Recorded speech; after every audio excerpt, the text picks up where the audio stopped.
Support comes from the Missouri Forest Products Association. Missouri produces wood pallets, railroad ties, white oak barrels, hardwood floors, and more. Details on the variety of products made in the state are at choosewood.com. From St. Louis Public Radio. This is St. Louis on the Air. Hearing your mother cuss for the first time, I want to tell my grandma, she's on all four knees, 90 years old. And it was like, another one screaming in Italian. Mushnick said, I want something sexy, jazzy. I put in the book and in the movie, I told the story. To me, wrestling fans were like the citizens of the Emerald City in The Wizard of Oz. Don't ask what's behind the curtain. And you believe. But it was also, there may be some staging in it, and we got some great stories. Bob Costas has a really great story in the film and in the book. But as much as you're having such a great success with this project, is there a small part of you that wishes, man, I wish I had just started that 8 years ago? Oh, absolutely. I'm Sarah Fensky.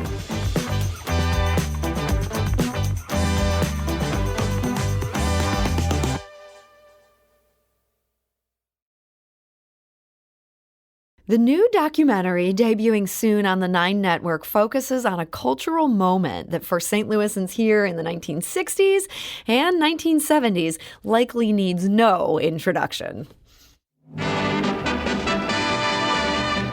Hello, everybody. Busch Bavaria, America's most refreshing beer, presents Joe Garagiola and Wrestling at the Chase. It has been off the air since 1983. And now, the main event. Yet for many St. Louisans, those 4 words Wrestling at the Chase, yes, still ring a bell. King Kong Brody, Jane Kaniski, Rip Hawk, Gorgeous George, Bobo Brazil, Dick the Bruiser. It was part opera and part soap opera, full of arm twists and plot twists. Whenever that TV was on, wrestling, we was watching it. Grandpa was beating the sofa, and Grandma was beating the other sofa. Kelvin has the claw! The spinning toe hold, the atomic drop, the figure 4 leg lock, The Las Vegas leg lock, the sleeper hold, the jump off the top rope with the knee and the headbutt. I would call it a violent ballet. And that is from the new documentary film Head Over Heels, Remembering Wrestling from the Chase. It debuts on the 9 Network on Saturday, June 4th. And here today to discuss it with us is Ed Wheatley. He is the author of Reedy Press's Wrestling at the Chase. He's also a producer on this new documentary film. Ed, welcome back. I'm glad to be back. So, Ed, a special treat today. You brought with you today the ringside bell that KPLR used from 1959 to 1983. I feel like this sound is really going to take folks back. It is. It's the holy grail, and it's like Pavlov's dog. You hear it? It's not food. It's wrestling. So get ready. Once you hear this, you're going to think about wrestling. Let's hear it. Oh, yeah. I feel like we're in the ring, Ed. We should be grappling or something. I don't know that this would end well for either of us. I'll bet you everybody's got a smile on their face that's listening to now. just from hearing that sound. Yeah. And this whole project, I feel like this project has been kind of a maybe surprising smash hit for you. You've done a lot of books. Yeah. This one seems to have really hit a spot for St. Louis. Well, I think it is. I mean, it's just that special memories. It's the fun of the show, but it takes you back to a time where, people lived in smaller houses. You had a kitchen, maybe 2 bedrooms, but you had a front room. You didn't have these big living rooms, great rooms, family rooms. You had a front room. Yeah. And there was only one TV, generally, if you were lucky to have one. And it had 3 channels before KPLR TV. So people were all huddled, these family members. And those are the special things, whether it was grandma screaming, hearing your mother cuss for the first time as she was not liking what was going on in the wrestling match, or sometimes you and your brother reenacting it and breaking a coffee table or a lamp. Yeah, I mean, there were quite a few people reminiscing about that. At the same time, it seems like a lot of people's grandmas were really into this. Were you surprised to find that older female contingency, pro wrestling was very popular for them in St. Louis? In a way, yes, in a way, no. And the way I say no, because I remember my grandmother watching it with her all the time. But once I got into the research and interviewing people, that was one of the first things I went to. because in those times, it was a different time today, and a lot of people's grandmothers were living with them and things. And, especially the ones that were immigrants that came and lived in St. Louis. And it was like, I want to tell my grandma, she's on all four knees, 90 years old. And it was like, well, another one screaming in Italian or, and it's just one story after the other. I had to incorporate them in the book and then into the movie. Yeah, and this movie is so fun because we hear from some of these super fans. We also, see some stuff in action. Give us a little context for people like me who didn't really see this era for themselves. How did pro wrestling end up at one of the fanciest hotel ballrooms in St. Louis? Well, I think that's the biggest part of the story. And I, from the very start when I was writing, I said it was three legs of a stool. Wrestling was just tremendously popular on television. A lot of it was in bars, and people loved watching wrestling. There wasn't a lot of television in those days. As I said, there was just, 3 channels here in St. Louis. Yeah. And then here came wrestling. And there was more revenue advertising from wrestling than baseball, football, and basketball combined in the early 50s. And why was that? It was just the love. It was this. Yeah. It was just this craziness. So then, like I said, the three legs of the stool. There's the Chase Park Plaza, the most opulent hotel in St. Louis, and it's also what Sam Coppler built around the town. Like, when people go to the symphony now, and they're at Powell Hall, it used to be the St. Louis Theater. That was Sam Coppler. He built that as a vaudeville theater. They changed it with talkies to a motion picture theater, and then it became Powell Hall. There's all this architecture, and that builds up this hotel where kings, queens, anybody who was anybody, the Chase was the place, and that was their moniker, the Chase is the place. All the baseball players, everybody stayed there. And then you had the advent of how did television come to St. Louis? Mm-hmm. And then these two men, Harold Coppler, Sam's son, and Sam Muchnick, this great wrestling promoter, happened to be on an airplane. And wrestling was kind of ebbing down a little bit. It had been oversaturated. There were new things coming in. Mm-hmm. And they were on an airplane. Coppler, I need programming. Muchnick said, I want something sexy, jazzy for my wrestling. You marry them in the most opulent hotel in St. Louis where men and women dressed to the nines. Women, you watch the film and you'll see women in evening gowns, evening gloves, men in suits and tuxedos, sitting there ringside, getting a little spritz of spit or sweat, That was a battle badge, And that's what it really was. And poor Joes who could never get to into the Chase because of the social differences, they were now invited. They could come to this. Yeah. So these tickets were like the hottest thing in town. There was a 3 to 4 month waiting list. Yeah, it was like Saturday Night Live. This was the must-see TV of the 50s and 60s, you know? But what I love is these tickets were free. They were free. Like they could have clearly charged for them, but they didn't. No, they were free. You get the ticket, and the guy who calls his wife, I got tickets to the Chase tonight, honey, we're going to Chase. And Frank Sinatra's there, right? No, we're going to wrestling. But you know what? That's where you got seen, in the Chase. Like I said, it was the Chase Club, Rosemary Clooney, Nat King Cole, Frank Sinatra. They were all there. This was one of the top nights clubs across the country in the United States. And so they bring wrestling here. And part of what the film got into that I thought was just kind of an amazing moment, at one point they did end up moving from the ballroom to they're doing these matches at the KPLR studio. And the idea was they wanted to tape 3 matches at once, but they still continued to do it with a live audience. Yeah. So how did they make that work so that it didn't look like they're all doing it all at the same day? To back up, it was at the Khorasan Room until 1967. But, every week they had to change, because the social events were always taking place in this busy hotel. And then the advent of color TV. The equipment was heavy. The equipment was very, very fragile, and you couldn't keep taking it down and putting it up. So they moved from the Khorasan Room and bought a property and built a studio right behind if you're in the Khorasan Room today, the stage was right behind it.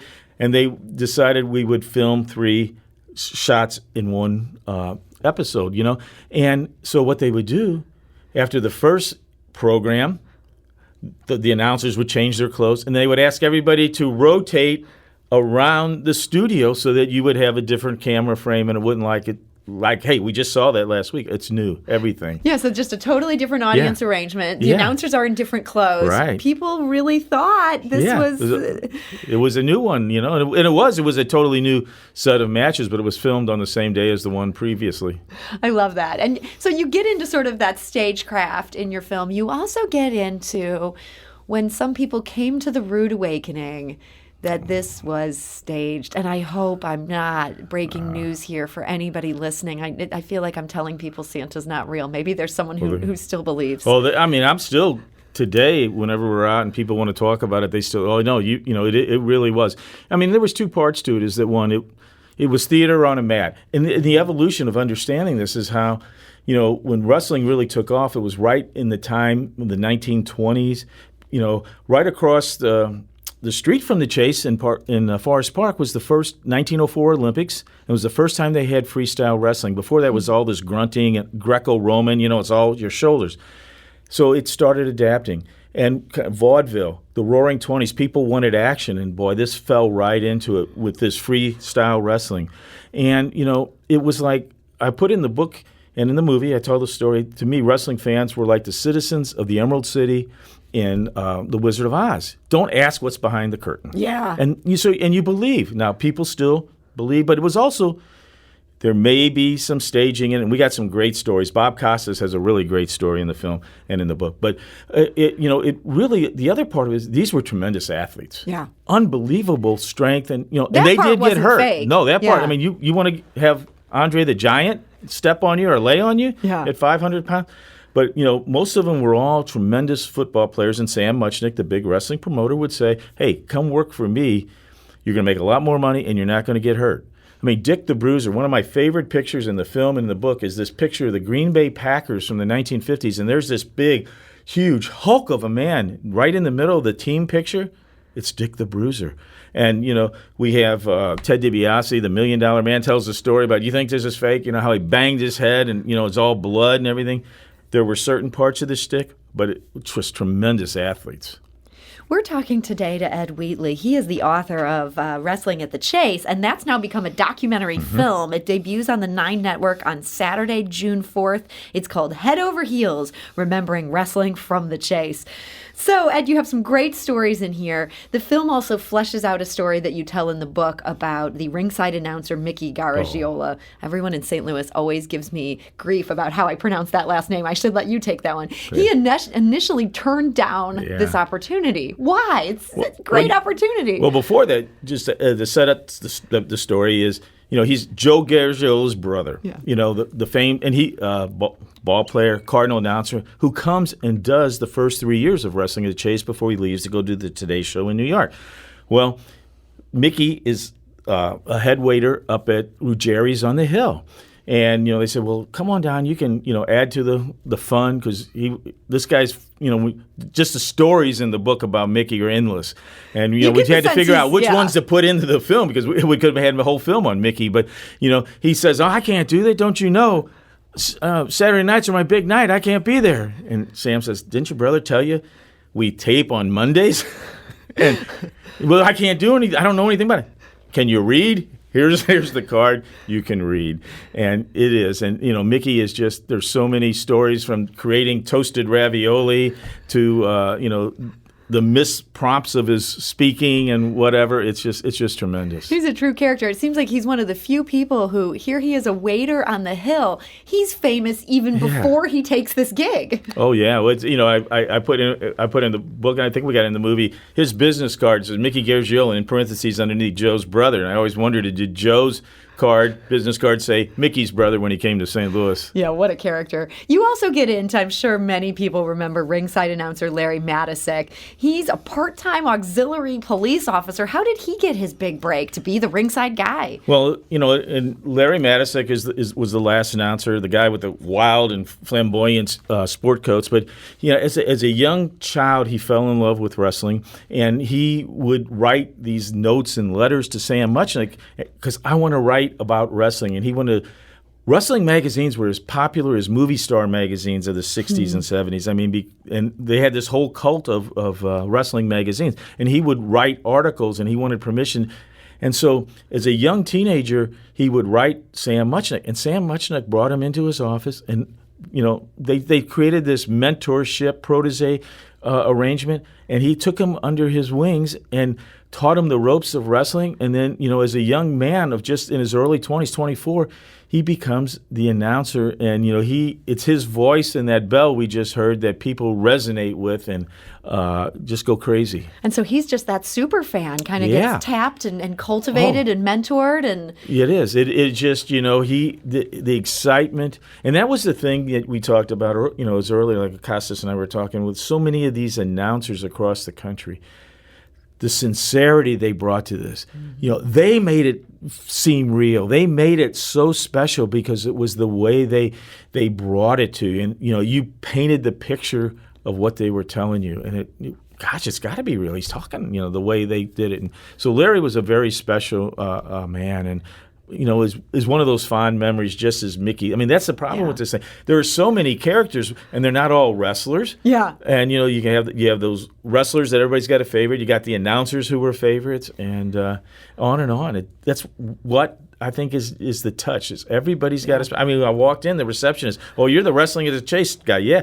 I want to tell you a story. That was in the receptionist downstairs. Yeah, I mean, everybody's got a story. Even at St. Louis Public Radio, people have a story. So I loved this film, and as you say, it's just jam-packed. You got so many different voices in it. At the same time, it's kind of sad. I mean, Larry Matysik has passed away. Yes. Many of these guys have now passed away. As much as you're having such a great success with this project, is there a small part of you that wishes, man, I wish I had just started that 8 years ago? Oh, absolutely. Yeah. I mean, and... it was one of those things. See, Larry had written a little book of his memories back at the turn of 2000 and he always wanted to do a coffee table book. And, I've done multiple ones of them for, St. Louis sports. And, it was like, hey, this is the special. And it's like, it is, because the thing of it is these projects I like to do is to take back people in time to those special memories when, St. Louis was a special town in America. It was, whether it's the Chase, whether it's the Cardinals or whoever, people gain these memories, and we get kicked in the teeth a little bit in St. Louis over different issues today, but we can shine a light and bring back, hey, we were good and we can still be good. Yeah. And this is a special town, and we have special memories.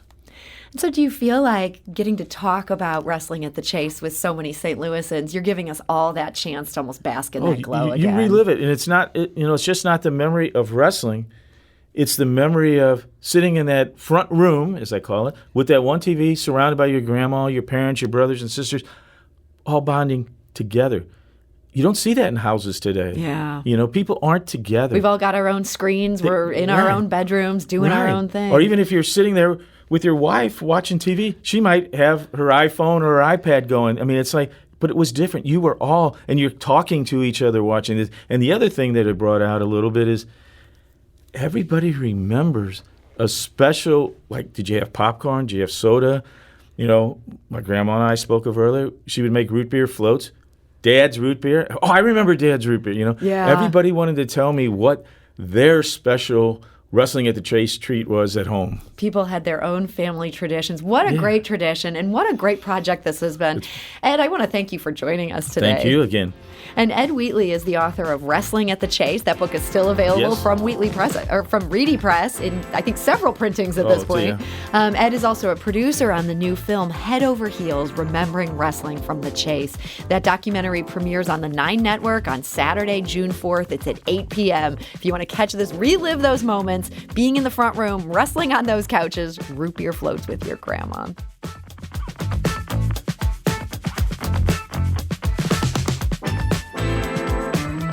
This episode was produced by Emily Woodbury with audio engineering by Aaron Dorr.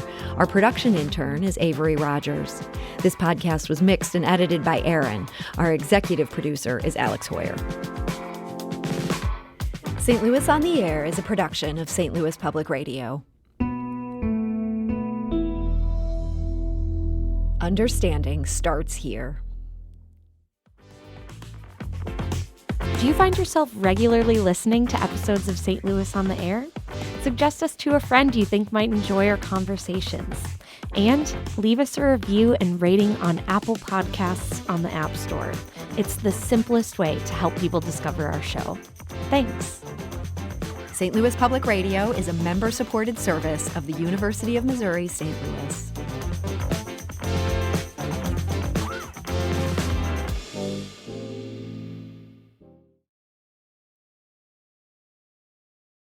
Support comes from the Missouri Forest Products Association, committed to conservation and careful management of the state's forests to make them more resilient and better habitats for wildlife. ChooseWood.com.